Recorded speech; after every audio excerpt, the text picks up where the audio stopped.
جی بالکل، پاکستان سمیت خصوصاً طور پر بات کی جائے جنوبی پنجاب میں جو سیلاب کی تباہ کاری ہے، اور پنجاب حکومت نے جو سیلاب سے متاثر جو خاص طور پر جو ڈی جی خان ڈویژن جو زیادہ متاثر ہوئی ہے، اور بحالی کے حوالے سے جو پلان ہے وہ بھی تیار کر لیا گیا ہے. خاص طور پر جو member board of revenue senior member کی جانب سے اور بورڈ آف ریونیو کی جانب سے ڈی جی خان ڈویژن کو آفت زدہ قرار دیا گیا تھا.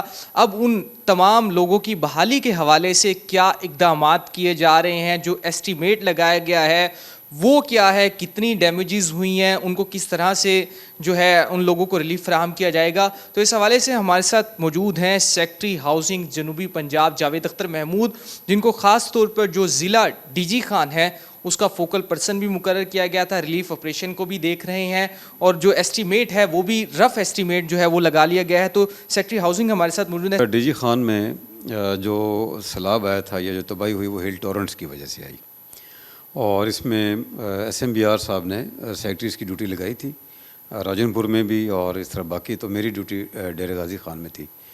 اور اس میں ڈیرہ غازی خان کے حد تک یہ میں آپ کو بتا دوں کہ 48 اموات ہوئیں، اور اس میں کوئی 25,000 سے زائد گھر یا تو ٹوٹلی کولیپس کر گئے ہیں یا پارشلی ڈیمیج ہوئے ہیں، اور تقریباً کوئی 2.25 لاکھ کے قریب آبادی ہل ٹورنٹس کی وجہ سے وہ افیکٹ ہوئی ہے.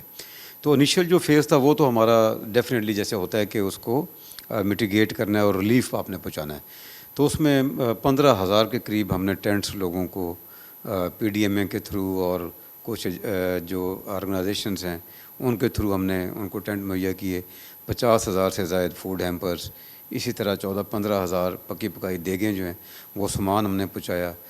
6 ریلیف کیمپ ہم نے تونسا میں لگائے.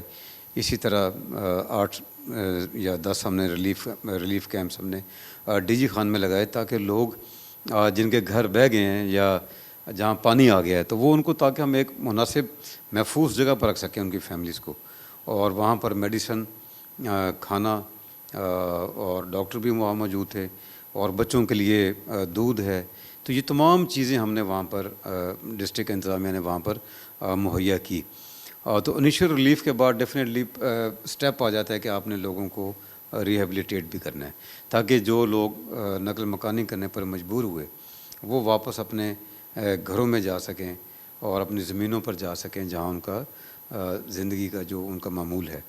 تو اس میں سروے جاری ہے، ٹیمیں بن چکی ہیں، اور بورڈ آف ریونیو کے پاس تمام data, digital data, satellite data موجود ہے، لیکن اس کو ڈیفینیٹلی کوریلیٹ کرنا ہے جو فیلڈ کے مطابق. تو اس میں ہمارے تمام ریونیو کے سٹاف، بلڈنگ ڈپارٹمنٹ اور باقی ایجنسیز کے پر مشتمل لوگوں کی ٹیمیں ہیں جو ان کو سرویس کر رہے ہیں. گورنمنٹ نے آلریڈی اپروول دے دی ہوئی ہے فنڈس کا کوئی ایشو نہیں ہے، اور بورڈ آف ریونیو اس کو لک آفٹر کر رہا ہے. جیسے ہی ہمارا ڈیٹا کمپلیٹ ہو جائے گا اور تمام لوگوں کو جن کا نقصان ہوا ہے، جو اموات ہوئی تھیں ان کو تو فوری طور پر کمپنسیشن دے دی گئی ہے، ان میں کوئی پینڈنگ نہیں ہے. اب پینڈنگ ہے جو جیسے فصلات کا نقصان ہوا ہے، اس میں بورڈ آف ریونیو نے ان کو کلیمٹی ہٹ آلریڈی ڈکلیئر کر دیا ہوا ہے. تو اس میں جو ان کے ٹیکسز ہیں وہ ان کے معاف ہو گئے ہیں، اور باقی گھروں کا معاوضہ بھی انشاءاللہ تعالیٰ ان کو جلد مل جائے گا. جی بالکل، secretary housing and urban development Javed Akhtar Mahmood کا یہی کہنا ہے. ڈی جی خان ڈویژن جو سیلاب سے متاثر ہوئی ہے اس کے حوالے سے پنجاب حکومت نے جامع پلان وہ تیار کر لیا ہے، اور اس پر مکمل طور پر عمل درآمد جاری ہے. خاص طور پر جو ڈی جی خان ڈویژن کو آفت زدہ قرار دیا گیا ہے اس کے حوالے سے جو ڈیمیجز ہوئے ہیں ان کا مکمل طور پر ریکارڈ ہے وہ تیار کیا جا رہا ہے، اور جو اموات ہوئی ہیں ان لوگوں کو جو معاوضہ پنجاب حکومت کی جانب سے مقرر کیا گیا تھا وہ بھی فراہم کر دیا گیا ہے. اب اگلا مرحلہ ہے وہ ان افراد کی بحالی کا ہے، ان کے گھر بنانے کا ہے. اس کے حوالے سے بھی جلد کام کا آغاز کر دیا جائے گا.